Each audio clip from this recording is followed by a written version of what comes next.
ഫോക്കസിലൂടെയാണ് ആദ്യമായി ജയസൂര്യ അല്ല എന്നൊരു വാക്ക് പറയുന്നത്. ഇതുവരെ ഈ വ്യക്തിയും കുടുംബവും അനുഭവിച്ചിരിക്കുന്ന സൈബർ ആക്രമണം മറ്റൊരു സൈഡാണ്. അതിലൊരു അങ്ങനെ നടൻ ജയസൂര്യക്കെതിരെ 2 നടിമാര് കേസ് കൊടുത്തിരിക്കുവാണ്. ജയസൂര്യ കയറി പിടിച്ചു എന്നും പറഞ്ഞാണ് ഉള്ള കേസ്. എന്തായാലും ആദ്യമേ സോണി മൽഹാറാണ് ഈ പറയുന്ന ജയസൂര്യ പറ്റിയ ഒരു അലിഗേഷൻ പറഞ്ഞു വന്നത്. അവരിപ്പോഴും പേര് പറഞ്ഞിട്ടില്ല. അവർ ഇടയ്ക്ക് വെച്ചിട്ട് ജയസൂര്യ ആണോ എന്ന് ചോദിച്ചിട്ട് ആണോ അല്ലേന്ന് അവർ തന്നെ ഒരു കൺഫ്യൂസ്ഡ് ആയിട്ടുള്ള രീതിയിലായിരുന്നു സംസാരിക്കുന്നത്. പക്ഷെ ആൾക്കാർക്ക് എല്ലാവർക്കും മനസ്സിലായി പിഗ്മാൻ എന്ന് പറയുന്ന ഒരു മൂവിക്കകത്ത് ഈ പറയുന്ന നടിയുടെ കൂടെ ജയസൂര്യ അഭിനയിച്ചിട്ടുണ്ടായിരുന്നു. അന്ന് അതിനകത്ത് ലീഡിംഗ് ആയിട്ടുള്ള റോളായിരുന്നു ജയസൂര്യക്കുള്ളത്. അപ്പം ഈ പറയുന്ന തൊടുപുഴ എന്ന് പറയുന്ന ഒരു സെറ്റിൽ വെച്ചിട്ടായിരുന്നു ഇങ്ങനെയൊക്കെ സംഭവം നടന്നതെന്നൊക്കെയുള്ള കാര്യം നമുക്ക് എല്ലാവർക്കും മനസ്സിലായി. പക്ഷേ ഇതിനകത്ത് ഇവർ ജയസൂര്യയുടെ പേര് ആദ്യം പറഞ്ഞിട്ടില്ലായിരുന്നു. പിന്നെ ഒരു ഇൻ്റർവ്യൂവിൽ ചോദിച്ചപ്പം ഇവരെടുത്ത് പറഞ്ഞു ജയസൂര്യ അല്ല, ജയസൂര്യയുടെ പേര് ഒരുപാട് പേര് പറയുന്ന കേട്ട് ജയസൂര്യയുടെ ഭാഗത്ത് നിന്ന് അങ്ങനെ ഉണ്ടായിട്ടേ ഇല്ലെന്ന്. ഇപ്പം അവർ പോയി കേസ് കൊടുത്തിരിക്കുവാണ്. അവർ കേസ് കൊടുത്തിട്ട് ഇന്നലെ ഒരു ഇൻ്റർവ്യൂ കൊടുത്തിട്ടുണ്ട്. അപ്പം ഇവരെ അതിനകത്ത് കുറച്ച് കാര്യങ്ങൾ അവർ അതിനകത്ത് സംസാരിക്കുന്നുണ്ട്. അപ്പം നമുക്ക് ആദ്യം തന്നെ ഇവരുടെ കേസ് കൊടുത്തതിനെ പറ്റിയിട്ടുള്ള ഒരു വാർത്ത നമുക്കൊന്ന് കണ്ടു നോക്കാം. കൂടിയാണ് നടൻ ജയസൂര്യക്കെതിരെ വീണ്ടും പ്രത്യേക അന്വേഷണ സംഘത്തിന് പരാതി നൽകിയിരിക്കുകയാണ്. ഷൂട്ടിംഗ് സെറ്റിൽ വെച്ച് തന്നെ കടന്നു പിടിച്ചു എന്നാണ് നടിയുടെ പരാതി. അന്വേഷണ സംഘത്തിലെ ജി പൂങ്കുഴലി, ഐശ്വര്യ ഡോങ്ക്രെ എന്നിവർ പരാതിക്കാരിയുമായി നേരിട്ട് സംസാരിച്ചു. സിനിമാ മേഖലയിൽ നിന്ന് ഇതുവരെ പോലീസിന് ലഭിച്ചത് 18 പരാതികളാണ്. വെളിപ്പെടുത്തൽ നടത്താത്ത സംഭവങ്ങളിലും പരാതി ലഭിച്ചിട്ടുണ്ട്. എന്താണ് ജയസൂര്യക്കെതിരെ ഇപ്പോൾ ഉയർന്നിരിക്കുന്ന പരാതിയുടെ ഉള്ളടക്കം? സൂചിപ്പിച്ചതുപോലെ തന്നെ ജയസൂര്യ ഇനി തിരക്കിലാകുമെന്നാണ് തോന്നുന്നത്. കാരണം 2ാമത്തെ പരാതിയാണ് ജയസൂര്യക്കെതിരെ ഉയർന്നിരിക്കുന്നത്. ആദ്യത്തെ പരാതി കൊച്ചിയിലുള്ള ഒരു നടി പോലീസിന് നൽകിയിരുന്നു. ആ പരാതിയിൽ ഇന്നിപ്പോൾ കേസെടുക്കുമെന്നുള്ളതാണ് നമുക്ക് ലഭിക്കുന്ന ഒരു പ്രധാനപ്പെട്ട വിവരം. 2ാമത്തെ പരാതിയാണ് ഇന്നിപ്പോൾ ജയസൂര്യക്കെതിരെ വന്നിരിക്കുന്നത്. തിരുവനന്തപുരം സ്വദേശിയായിട്ടുള്ള നടിയാണ് ഈ പരാതി നൽകിയിരിക്കുന്നത്. അതായത് 2013 തൊടുപുഴയിൽ വെച്ച് ഒരു സിനിമാ സെറ്റിൽ ജയസൂര്യ അഭിനയിച്ചിട്ടുള്ള ഒരു സിനിമാ സെറ്റിൽ വെച്ചുകൊണ്ട് തന്നെ കടന്നു പിടിച്ചു ജയസൂര്യ എന്നുള്ളതാണ് നടി ആരോപിച്ചിരിക്കുന്നത്, അല്ലെങ്കിൽ പരാതിയിൽ പറഞ്ഞിരിക്കുന്ന പ്രധാനപ്പെട്ട ഒരു കുറ്റം. ഇക്കാര്യം ഇന്നലെ പരാതിയായി തന്നെ ഈ അന്വേഷണ സംഘത്തിലുള്ള ജി പൂങ്കുഴലിയെ വിളിച്ച് ഈ പരാതിക്കാരി അറിയിച്ചിരുന്നു. തുടർന്ന് പൂങ്കുഴലി നേരിട്ട് പരാതിക്കാരിയുമായി സംസാരിക്കുകയും തുടർന്ന് അന്വേഷണ സംഘത്തിലുള്ള ഐശ്വര്യ ഡോങ്ക്രെ ഇവരെ ഫോണിൽ ബന്ധപ്പെട്ട പരാതി ഔദ്യോഗികമായി വാങ്ങിക്കുകയും മെയിലിലേക്ക് വാങ്ങിക്കുകയും ചെയ്തിരുന്നു. ഇനിയിപ്പോൾ അതിൽ കേസെടുക്കുക എന്നുള്ള നടപടികളാണ് ബാക്കിയുള്ളത്. ഓക്കെ, അപ്പോൾ അതാണ് സംഭവം. അപ്പം നിലവിൽ ഏകദേശം 2 പരാതിയാണ്. എന്തായാലും ആദ്യം കൊടുത്തത് മിന്നു മുനീർ എന്ന് പറയുന്ന ഒരു നടിയായിരുന്നു. എന്തായാലും അവർ എന്തായാലും വന്ന് പേരൊക്കെ വന്ന് പറഞ്ഞ് ഇപ്പോഴും പറഞ്ഞ സ്റ്റേറ്റ്മെൻറ്റിനകത്തോട്ട് തന്നെ അവർ ഉറച്ചു നിൽക്കുന്നുണ്ട്. പക്ഷേ ഇതിനകത്ത് ഈ സോണി മൽഹാർ എന്ന് പറയുന്ന ഈ ഒരു നടിയുടെ ഭാഗത്ത് നിന്ന് എന്താണ് ഇങ്ങനെയൊക്കെയുള്ള രീതി കാണിക്കുന്നത് എനിക്ക് മനസ്സിലാവുന്നില്ല. ഇവരാദ്യം വന്നിരുന്ന് പറയുന്ന കണക്കൊന്നും അല്ല ഇവരിപ്പം വന്നിരുന്ന് സംസാരിക്കുന്നത്. അത് മാത്രമല്ല, ഇവരുടെ പല ഫേസ്ബുക്ക് പോസ്റ്റുകളിലെല്ലാം ഭയങ്കര സപ്പോർട്ടായിട്ടായിരുന്നു ജയസൂര്യക്ക് ഇവർ നിൽക്കുന്നതും ജയസൂര്യക്ക് ബർത്ത്ഡേ വിഷസ് പറയുന്നതും പിന്നെ ഇവർ കേസ് കൊടുക്കാൻ ഇവർക്ക് താല്പര്യമില്ലെന്ന് ഇവർ വന്നിരുന്ന മീഡിയാസിൻ്റെ അടുത്ത് പറയുന്നതും എനിക്ക് ആ നടന്ന് ഞാനും തമ്മിൽ ഇപ്പോൾ യാതൊരു പ്രശ്നവുമില്ല, എനിക്കിനി കേസിൻ്റെ കാര്യങ്ങളിലൊന്നും പോകാൻ എനിക്ക് താല്പര്യമില്ല, ആ നടന്നൊരു കുടുംബമുണ്ട് എന്നൊക്കെയുള്ള രീതിയിലായിരുന്നു.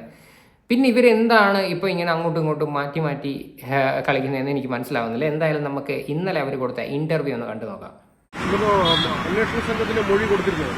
അതെ, മൊഴി കൊടുത്തിട്ടുണ്ട്. ഉണ്ടായ സംഭവങ്ങൾ വിശദീകരിക്കുകയും ആരാണോ അതിൽ പ്രതിപട്ടികയിൽ വന്നത് അവരുടെ പേര് വിവരങ്ങളും കൊടുത്തിട്ടുണ്ട്. അതെ, കൃത്യമായിട്ട് അത് കൊടുത്തിട്ടുണ്ട്. ഗവൺമെന്റിന്റെ ഭാഗത്തുനിന്ന് 2 IPS ഓഫീസേഴ്സ് അവർ 2പേരും കോൺടാക്ട് ചെയ്തിരുന്നു. പൂങ്കുഴലി മാഡവും മറ്റേ ഐശ്വര്യ ഡോങ്ക്ര മാമും. ഒരാളെ നേരിട്ട് കണ്ടു, പൂങ്കുഴലി മാമിനെ നേരിട്ട് കണ്ടു, സംസാരിച്ചു. ഐശ്വര്യ ഡോങ്ക്ര മാഡം വിളിച്ചു.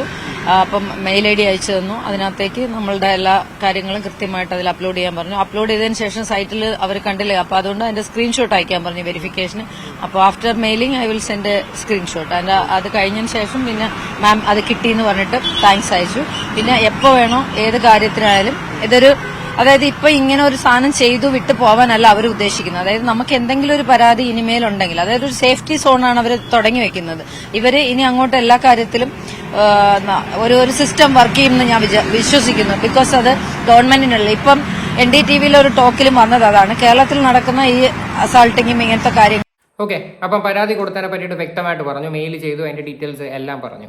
അപ്പം എന്തായാലും ജയസൂര്യയുടെ ഭാഗത്ത് നിന്ന് ഇങ്ങനൊരു സംഭവം ഉണ്ടായിട്ടുണ്ടെങ്കിൽ അത് തീർച്ചയായിട്ടും അത് തെളിയിക്കട്ടെ. പോലീസുകാർ അതിൻ്റെ ഡ്യൂട്ടി അവരെന്തായാലും കറക്റ്റായിട്ട് എടുക്കുമെന്ന് നമുക്ക് വിശ്വസിക്കാം.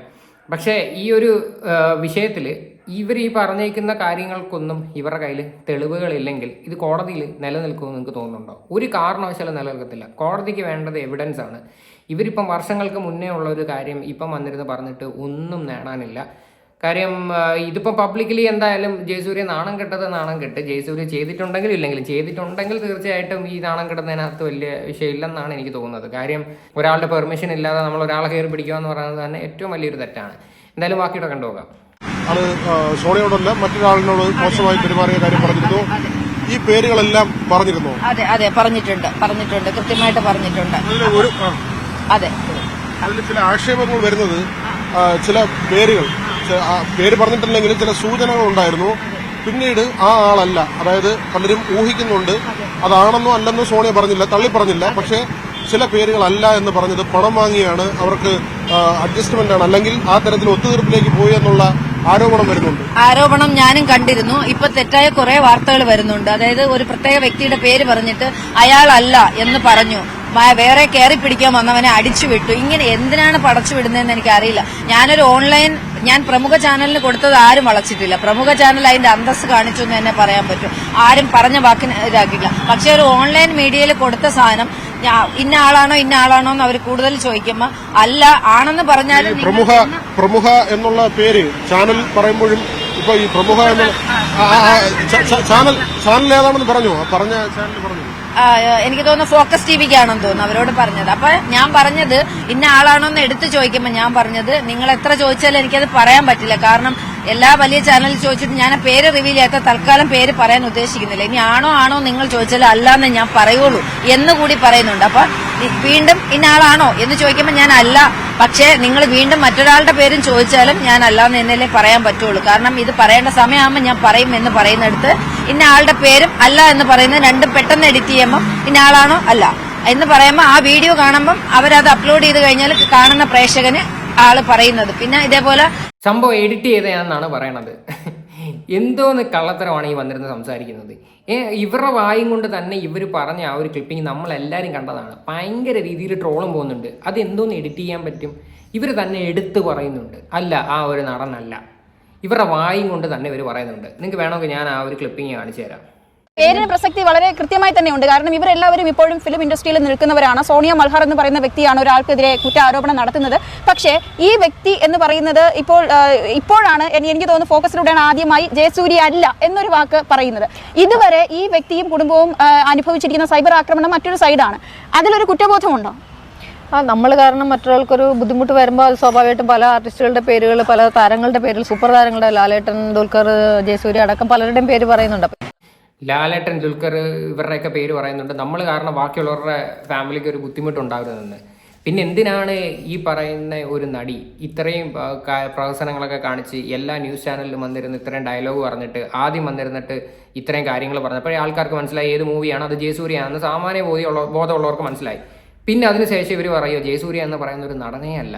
ഈ പറയുന്ന ന്യൂസ് 18-നകത്ത് തന്നെ ഇവർ ഇരുന്നിട്ട് ചാനൽ ചർച്ചയ്ക്ക് അത് എടുത്തു ചോദിച്ചിട്ടുണ്ട്. നിങ്ങൾ ഇങ്ങനെ സംസാരിക്കുന്നത് കാരണം ഒരു നടൻ്റെ പേരാണ് പറയുന്നത്, ആ നടനും കൂടിയല്ലേ ഇത് ഏറ്റവും കൂടുതൽ അഫക്റ്റ് ചെയ്യുന്നത്. ഇനിയിപ്പോൾ ആ നടൻ തെറ്റ് ചെയ്തിട്ടില്ലെങ്കിൽ പോലും അയാളെ അല്ലേ ഏറ്റവും കൂടുതൽ നിങ്ങൾ ഡിഫൈം ചെയ്തുകൊണ്ടിരിക്കുന്നതെന്ന് ചോദിച്ചപ്പം പോലും ഇവരുടെ സംസാരത്തിൽ കൂടി അത് മനസ്സിലാക്കാമായിരുന്നു അത് ജയസൂര്യയാണ് എന്ന്. പക്ഷെ ഇവരത് ഉറപ്പിച്ച് പറയുന്നില്ല എന്ന്, പക്ഷെ അത് വ്യക്തമായിട്ട് മനസ്സിലാക്കാമായിരുന്നു. പക്ഷെ അതിന് ശേഷമായിരുന്നു ഇവർ ഈ ഇൻ്റർവ്യൂവിൽ പറയുന്നത്, ഫോക്കസ് മീഡിയ എന്ന് പറയുന്ന ചാനലിൽ ജയസൂര്യ എന്ന് പറയുന്ന ഒരു നടനേ അല്ല, ആ ഒരു നടൻ ഇതുമായിട്ട് ബന്ധമില്ല എന്നുള്ള രീതിയിലായിരുന്നു. ഇപ്പം അവർ പറയുന്നു കൊണ്ടുവന്ന് അവർ കേസ് കൊടുത്തു, അവർ കാര്യങ്ങളെല്ലാം പറഞ്ഞിട്ടുണ്ട്, ആ സൂപ്പർ സ്റ്റാറിനെതിരെ കേസ് കൊടുത്തെന്ന്. ഇവരൊക്കെ പറയുന്നത് എന്താണ് നമ്മൾ ശരിക്കും വിശ്വസിക്കേണ്ടത്? ഇവർ ശരിക്കും ഇത് ചെയ്യേണ്ടത് ആദ്യമേ കേസ് കൊടുത്തിട്ട് വന്നിരുന്ന് സംസാരിക്കണമായിരുന്നു. കേസ് കൊടുത്തിട്ട് വന്നിരുന്ന് സംസാരിക്കുന്നതിനകത്ത് ഒരു അന്തസ്സം ഉണ്ടായിരുന്നു. അതില്ലാതെ വന്നിരുന്ന് ഇങ്ങനെ ഡയലോഗ് അടിക്കുന്നതിനകത്ത് നമുക്ക് എങ്ങനെ അക്സെപ്റ്റ് ചെയ്യാൻ പറ്റും? നിങ്ങൾ തന്നെ ഒന്ന് ആലോചിക്കുക. ഇപ്പോൾ ഈ പറയുന്ന മിന്നു മുനീർ എന്ന് പറയുന്നത്, പക്ഷേ അവരെ പറ്റിയിട്ട് ഒരുപാട് നെഗറ്റീവ് കാര്യങ്ങളും വീഡിയോസ് എല്ലാം വരുന്നുണ്ടെങ്കിലും അവർ പറഞ്ഞ കാര്യത്തിനകത്ത് അവർ ഉറച്ചു നിൽക്കുന്നുണ്ടല്ലോ. അവർ അറ്റ്ലീസ്റ്റ് ആ പേര് പറഞ്ഞിട്ട് അവരത് ഉറച്ചു നിൽക്കുന്നു. അത് തന്നെ ഒരു വലിയ കാര്യമായിട്ടല്ലേ തോന്നുന്നത്. എന്തായാലും അന്വേഷിക്കട്ടെ, അത് സത്യാവസ്ഥ ഉണ്ടോ എന്ന് അറിയാൻ പറ്റും. എന്തായാലും ഇവർ പറയുന്ന വാക്യം കൂടെ കണ്ടുപോകാം. നമ്മുടെ ഇതാ. പക്ഷെ എന്നിട്ടും കുറെ ദിവസം നമ്മളത് പറയാതിരുന്നത് വെറുതെ ഒരു ഫാമിലിക്ക് ഞാൻ അവരുടെ ഞാനൊരു പെണ്ണാണ്. അപ്പൊ ഞാൻ എന്റെ ഫാമിലിയെ തകർക്കുന്ന രീതിയിൽ ബുള്ളിങ് വന്നുകൊണ്ടിരിക്കുന്നു. അവരുടെ ഫാമിലിയെ ഞാൻ അപ്പോഴും കൺസേൺ ചെയ്യുന്നു. ഇപ്പോഴും അപ്പൊ ഇന്ന് എനിക്ക് വന്നത് എന്നോടൊരാൾ വന്ന് പറയുകയാണ്, അവരൊരു വലിയ പടം ഇറങ്ങാൻ പോവുകയാണ്, അവർ കോടികൾ ചെലവാക്കിയ ഒരു പടം വരുന്നു, അപ്പൊ ഈ ഒരു പരാതി അതിനെ ബാധിക്കും, അത് ഇപ്പൊ വേണോ, പിന്നെ ഇതിനകത്ത് എവിഡൻസ് ഉണ്ട്, ഇങ്ങനെ തുടങ്ങി. ഈ ആരോപണ വിധേയനായ നടന് വേണ്ടി സോണിയെ വേറെ ആരോ സമീപിച്ചു, ഇന്ന് സമീപിച്ചു. അതൊരു യൂട്യൂബർ എന്ന വ്യാജേന വന്നു. എനിക്ക് ഇതുപോലെ എല്ലാ കാര്യങ്ങളും ക്യാമറയും കൊണ്ടുവന്നു. പക്ഷെ ഞാൻ ബുദ്ധിപരമായി എനിക്കറിയാലോ, ഞാൻ പരിചയമില്ലാത്ത അവരുടെ മീഡിയയുടെ കാർഡ് ചോദിച്ചിട്ട് പോലും കിട്ടിയിട്ടില്ല, ഒരു വെബ്സൈറ്റ് ഇല്ല. അപ്പൊ പറയുന്നു ഒരുപാട് യൂട്യൂബിന് അവര് ലിങ്കുകൾ കൊടുക്കുന്ന തൃശ്ശൂരിൽ നിന്ന് വന്നൊരു ടീമാന്ന് പറഞ്ഞു. ഞാൻ എന്തായാലും അദ്ദേഹത്തിന്റെ ഫോട്ടോ എടുത്ത് വെച്ചിട്ടുണ്ട്. എങ്ങാനും ആവശ്യം വന്നാൽ ഫോൺ നമ്പറും ഫോട്ടോ അടക്കം അന്വേഷണ ഉദ്യോഗസ്ഥന് കൈമാറും. എന്താ പറഞ്ഞ ഈ നടന്റെ പുതിയ സിനിമ വരുന്നു, ചെറിയ വിറയലും ഷിവറിങ്ങും, അതേപോലെ തന്നെ ഹേമ കമ്മിറ്റിയിൽ എന്താണ് അതിനകത്തുള്ള ഉള്ളടക്കം, അതിനെക്കുറിച്ച് എന്താണ് പ്രശ്നങ്ങളെന്ന് ഞാൻ അവരോട് ചോദിച്ചപ്പം അതറിയാൻ വേണ്ടിയാ ചോദിച്ചത്. അതിനെക്കുറിച്ച് വ്യക്തമായ ഒരു ധാരണയില്ല. അപ്പൊ ക്വസ്റ്റ്യങ്ങളിൽ പതറുന്നു ബാങ്ക് കാര്യങ്ങൾ. അപ്പൊ എന്നെ കൊണ്ട് എന്റെ കാര്യങ്ങൾ പഠിക്കാൻ വേണ്ടി വന്ന ഒരു മീഡിയേറ്റർ ആയിട്ടാണ് എനിക്കതൊരു പക്ക, അതല്ലെങ്കിൽ പ്രൊഫഷണൽ അല്ലാതെ ചെയ്തതിന്റെ കുഴപ്പമാവാം. അത് നമ്മുടെ ഊഹാപോഹമാണ്. അതായത് ജയസൂര്യക്ക് വേണ്ടി വേറെ ആരും അപ്രോച്ച് ചെയ്യുന്നുള്ള രീതിയിലാണ് ഇവർ പറയണത്. കാര്യം വലിയൊരു പടം ഇറങ്ങാൻ പോകുന്നുണ്ട്, അതിനെ നല്ല രീതിയിൽ എഫക്ട് ചെയ്യുമെന്ന്. ഏത് പടമായിരിക്കും നിങ്ങൾക്ക് മനസ്സിലായി കാണുമല്ലോ. കത്തനാർ എന്ന് പറയുന്നൊരു മൂവിയാണ് ശരിക്കും ജയസൂര്യയുടെ ഇനി വരാനുള്ളത്. അത്യാവശ്യം നല്ല രീതിയിൽ ആ പടത്തിൽ നല്ല രീതിയിൽ പൈസ മുടക്കിയിട്ടുള്ള ഇറങ്ങുന്ന ഒരു പടമാണത്. അത് ഗോകുലം പ്രൊഡക്ഷൻ ആണെന്ന് തോന്നുന്നു കത്തനാർ എന്ന് പറയുന്ന മൂവി പ്രൊഡ്യൂസ് ചെയ്യണത്. എന്തായി കഴിഞ്ഞാലും ആ ഒരു വിഷയമാണ് ഇവരിപ്പം പറയണത്. ഇവർ പറയുന്ന പല സ്റ്റേറ്റ്മെൻറ്റും ഒട്ടും വിശ്വസിക്കാനായിട്ട് പറ്റുന്നില്ല. ഇവരൊന്നെങ്കിൽ ആദ്യമേ കേസ് കൊടുത്തിട്ട് വന്നിരുന്ന ഇത്രയും ഡയലോഗ് അടിക്കണമായിരുന്നു. ഇവർ കേസും കൊടുക്കാതെ വന്നിരുന്നിട്ട് പേര് പറയുകയും ചെയ്യുന്നുണ്ട്, പിന്നെ പേരല്ലെന്ന് പറയുന്നുണ്ട്. എന്നിട്ട് വന്നിരുന്ന ഈ ഡയലോഗ് അടിക്കുന്നതിനകത്ത് ഒരു മനുഷ്യരും വില കൊടുക്കത്തില്ല. അത് മാത്രമല്ല, ഇതിപ്പം കരുതി കൂട്ടി ചെയ്തൊരു പരിപാടിയായിട്ടാണ് എല്ലാവരും പറയണത്.